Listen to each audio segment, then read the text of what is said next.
There's a single paradox about Jews in Israel today that everybody gets wrong. By the end of this video, it's a mistake you'll never make again. And there's even a rhyming catchphrase. I spend a lot of time engrossed in the discourse surrounding Jews in Israel today, and there's a single paradox I keep observing that everyone, pro-Israel and anti-Israel alike, keeps bumping up against and blowing past without realizing it. It frustrates Jews, confuses Gentiles, and the only way to properly break it down for you is by playing my favorite game. That's right, folks. It's time for Two Truths at the Same Time.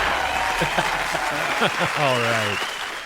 The paradox consists of two statements, both true, yet both seemingly made untrue by the other. Denying the connection of the Jewish people to Israel is bigotry, and conflating the Jewish people with Israel is also bigotry. What? As Jews, we get the crappy end of this paradox in both directions. On the one hand, whenever certain Israelis, be it politicians or the military or West Bank settlers, do something perceived as being bad, whether true or not, anti-Zionists will use the Jewish people's connection to Israel as an excuse to conflate accusations of those actions with all Jews globally and blame, harm, ostracize, antagonize, or kill whatever random Jews they so desire. To which Jews reply, conflating the Jewish people in Israel is bigotry.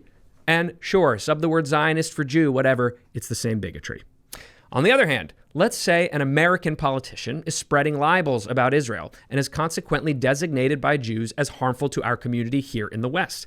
Anti-Zionists will then weaponize our own words against us. Don't conflate Israel with Jews, remember? That's called inversion, whether conscious or not. And yeah, there's a monologue for that. So how do we articulate this paradox clearly so that everybody understands what the rules are? Picture the Jews as a family.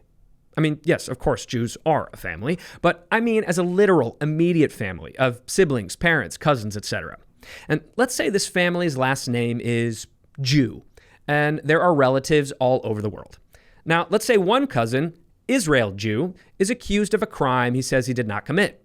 It would be completely wrong and immoral to blame some other random cousin, American Jew, for that crime simply by virtue of them loving and supporting each other as families do. It would be immoral and wrong for random people in random countries, not even personally affected by the crime for which Israel Jew is accused, to start harassing anybody anywhere who also happened to be a Jew. They don't care if you're a first cousin, 10th cousin, friend of the family, or maybe you never even met the guy. If you're a Jew, they're going after you. That's terrible and obviously not a normal way to behave. It's called collective punishment, which, funny enough, is something anti-Zionists love to accuse Israel of because, again, inversion, which, again, there's a monologue for. Now, let's say someone with a platform, a teacher, an actor, a politician, starts defaming, demonizing, or libeling your brother, Israel Jew. It's only natural that you'd take this attack on your family personally and say, hey, stop attacking my family. You might also say, hey, aside from that being wrong, it also, as we established earlier, puts me and my other relatives in great danger because of how people like you collectively punish us Jews whenever there's been a perceived wrong committed by any of our Israeli relatives. Pretty straightforward. If my aunt does something you don't like, don't take it out on me. And if you come after my dear aunt, it's like you're coming after all of us because we're a family. It's natural to stick by your family when they're attacked or wrongfully accused. What would be unnatural is to not defend them, or worse, go against them. And if it turns out my aunt did do something wrong, we'll reckon with it, as families do. And if we don't, then it's on us. But any member of the Jew family who immediately disavows their own relatives to stand with their family's accuser, I would point them to the wise words Michael Corleone once uttered to his brother Fredo.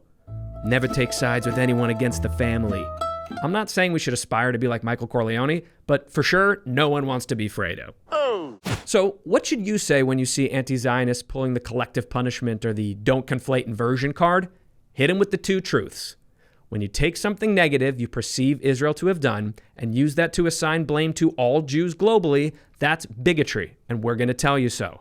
When somebody espouses anti-Israel bigotry anywhere, it impacts Jews everywhere, and we're going to tell you so. It's your shitty behavior we're explaining here, folks. Don't hate the player, hate the game. The only people who should get to speak about the impact bigotry has on Jews is the Jews who have been impacted by bigotry. No one else gets to decide it for us. And if you try to, guess what that is? Bigotry. And if this whole monologue is too much, too many words, too many ideas, I've got your TLDR right here.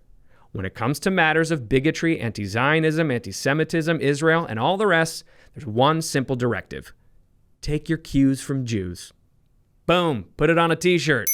No, wait, I'm going to put it on a t-shirt. That's right, it rhymes, so you know it's true. Take your cues from Jews. Parentheses, not anti-Zionist Jews who have not been impacted by bigotry and or are in denial about the impacts of anti-Jew bigotry on the wider Jewish community. Close parentheses. Nice.